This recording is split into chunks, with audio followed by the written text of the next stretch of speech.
watching this video in October, make sure you are starting immediately. I usually tell people start 9 to 12 months before your intended start date.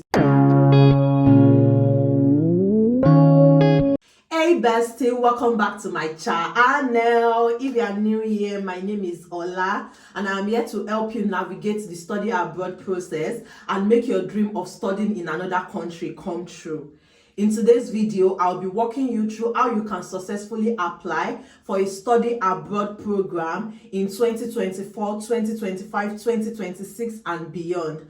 I'll be walking you through the key deadlines, the documents you need, and some essential tips to make sure that your application is standing out. So if you are interested in this, do not forget to stay tuned, subscribe to the channel, give my video a thumbs up, turn on your post notification, and comment down below. I want to hear your thoughts. Without any further ado, we will jump right into the video. So the first thing we'll be talking about today is deadline, because of course, as you know, timing is very important. Most universities in the US have strict deadline for application. So you need to make sure that you are on top of this. From the moment you start searching for school, you need to make sure that you are noting the deadline of a university. Now, for most of you, I don't know if you know, but I think you should know that it's kind of already too late for you to apply for the fall 2024 because the fall 2024 already started. However, for the fall 2025, most programs usually have their deadline between December 2024, which is this December, and February 2025. But some universities might extend into March or April, so it is crucial when you are doing your school search to check the specific deadline for each university you are applying to. Now, my advice for you when it comes to like applying and applying to university, I advise you to start your application process early, and that is why you are watching this video in October.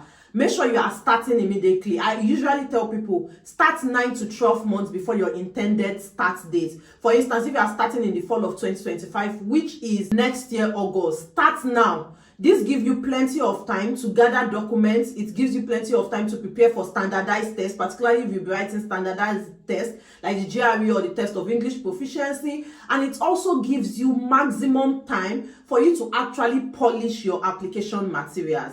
So that's that about the deadline. The next thing we'll be talking about is the actual application process.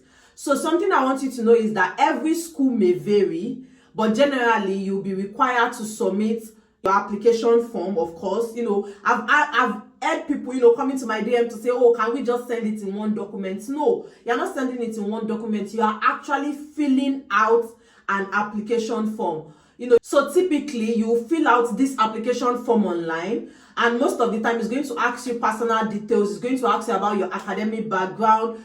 Sometimes even ask you if you want to be considered for funding. Don't worry, in a later video I'm going to show you how to apply to schools, how to fill out the application form in a later video. But for this video, let us focus on what we are doing. So the next one is the transcript.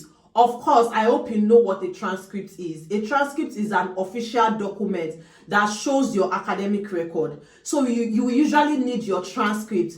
Contact your previous institution. Tell them to give you your transcript. Some schools will ask you for official transcripts, while some schools will ask you for unofficial transcripts. For a list of universities that request you for unofficial transcript, I'm just going to link that up on the screen. I've made a video about that. So that is that about transcript. Make sure that you are requesting your transcripts early. I know sometimes it might be difficult for you to get transcript, particularly if you are applying for Nigeria, but the earlier the better. They said the early bird catches the worm, so the earlier the better for you. Now to another one, which is like the statement of purpose, the SOP. Some schools call it personal statements, while some schools call it personal essay. Whatever it is your school is calling it, just know that the statement of purpose is where you can tell your story. It's where you can talk about why you want to study abroad, why you want to study in the university, what resonates with you about the chosen field that you've chosen to study, about the field that you've chosen to study. How will the program help you reach your career goals?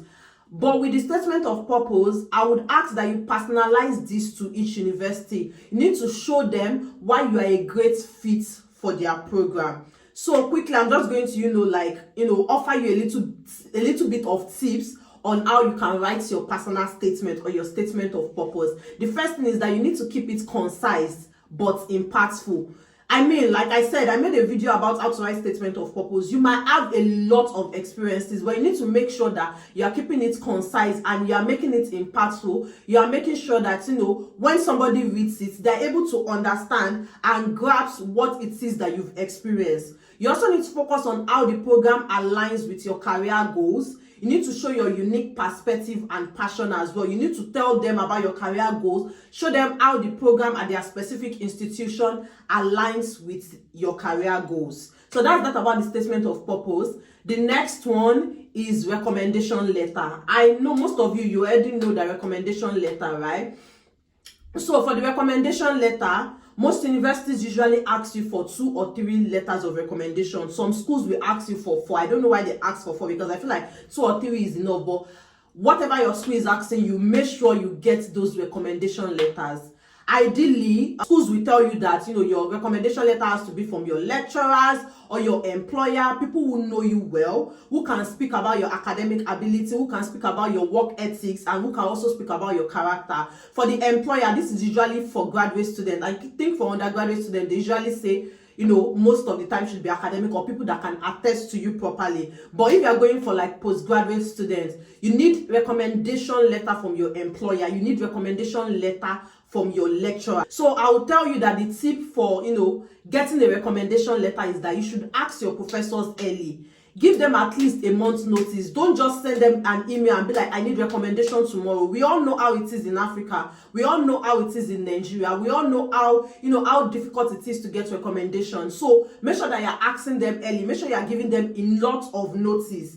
Something I would also tell you is that provide them with all the information you need. The program details, your CV or your resume, and anything that will help them write a strong letter. I remember when I was requesting a letter of recommendation from one of my employer, I literally sent them my statement of purpose so that they read it and they know my goals and they can write a strong letter that would also reflect my goals. And also always follow up with a thank you. I mean, legally, you could ask them for a recommendation letter, but it is also out of the willingness of their heart that they are willing to write this recommendation letter for you. So always follow up with a thank you. Now, the next one is the test of English proficiency, which most universities require. Now, something I would say is if English isn't your first language, you will likely need to provide a proof of English proficiency. But because we speak English in Nigeria, we speak English in Ghana, we speak English in some parts of Kenya, we speak English in some African countries, universities in the US have been so generous enough to waive this test of English proficiency for us as international students from this African country that speak English language. So make sure that you are checking. I made a video earlier on how you can check to know if a school is waiving the test of English proficiency for you. So make sure that you are checking to make sure that okay, this is actually waived for me and not because somebody said. Make sure you check to confirm that this is waived for me, so that at the end of the day when you submit your application and they are not waiving it for you, you are able to quote them word for word that okay, I saw it on your portal that you actually waived these requirements for Nigerians, so I don't understand why this is not being waived for me. So that is that about the test of English proficiency. I made a video, I'm going to link it on the screen. Something else is standardized test. For some of the courses, they might ask you to write standardized test. Standardized test is usually the GR and GMAT for graduate students, the SAT and ACT for undergraduate students. That's why it is very important that you are doing your school search early. By now, I believe you should already know if you'll be writing standardized test. If you are applying for the 2026 academic year, this is the time for you to start preparing for your standardized test, because that is something that I would say would help you ace your exam. Now, I'm saying this to say that it's not all courses that ask you for standardized test. I don't know if you've heard my admission story. When I talked about my admission story, a specific thing I spoke about is the fact that I didn't have to write any exam. But if your course is requiring you to write exam, make sure you start early. Start early, give yourself time to prepare for the exam. You see, this standardized test is not something that you can rush into. So make sure you give yourself enough time and ample opportunity for you to actually prepare well for the standardized test. Now, of course, as well, like the SOP, your resume and your CV, or your CV might also be requested. This is supposed to highlight your academic and professional achievements. So you need to make sure that your resume is readable, it is neat, it is well organized, and it is updated. Please, that is very important. Also, make sure that you understand what your university is requesting from you. Are they requesting for your resume, or are they requesting for your CV? Because there's a little bit of difference between both. That some other schools might request for your certificate because they want to confirm things. They might request for additional letter from your university. Whatever a school is requesting from you, just make sure that you understand what they are requesting and you are working to fulfill it, okay? So before we wrap up today's video, here are a few tips that you can use to make sure that your application is as strong as possible, to make sure that you are getting admitted into all the schools that you are applying to make sure that you are getting fully funded. And this tip is coming from someone that got 6 fully funded scholarships. So if I were you, I am actually going to take this serious. Anyway, the first thing is that you should start early.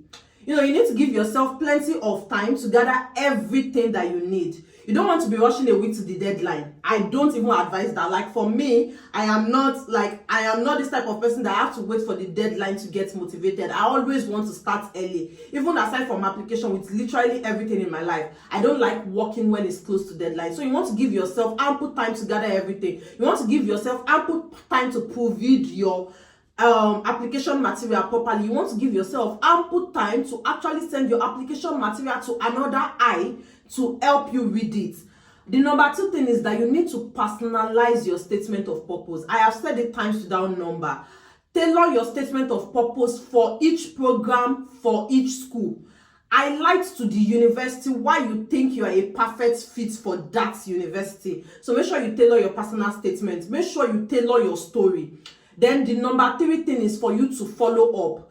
If you are still waiting for recommendation letter or transcript for your university, make sure you follow up. Politely follow up with your lecturer. Politely remind them.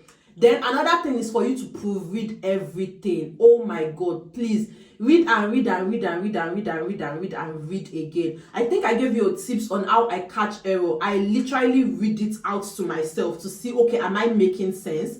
Typos can actually hurt your application material, so you want to make sure that you are proofreading all your documents. You can also ask a trusted friend to read it for you before you actually submit it. Remember I said a trusted friend because we are trying to avoid a story that will touch the heart. You don't want somebody dubbing your statement even before you submit it. That's about that. I hope it has really helped you. I know that the study abroad process may seem overwhelming, particularly when people talk about it, it's like, oh my God, this is overwhelming. But something I will tell you is just start. When I was in Nigeria, there's this popular person that I listen to, DDK, she says, do it afraid. No matter how overwhelming it is, start. But even if it's overwhelming, if you plan ahead, if you stay organized, if you follow all of these tips that I've given you, you'll be well on your way to studying abroad in 2025. You will be well on your way to studying abroad in 2026 and beyond. So if you found this video helpful, do not forget to give it a thumbs up, subscribe for more study abroad content. If you have any questions, drop them in the comment section. I'd love to help. And I'd love to hear your thoughts and also help you answer any question that you might have. Also, do not forget to turn on the post notification bell, and I will see you next time. Bye.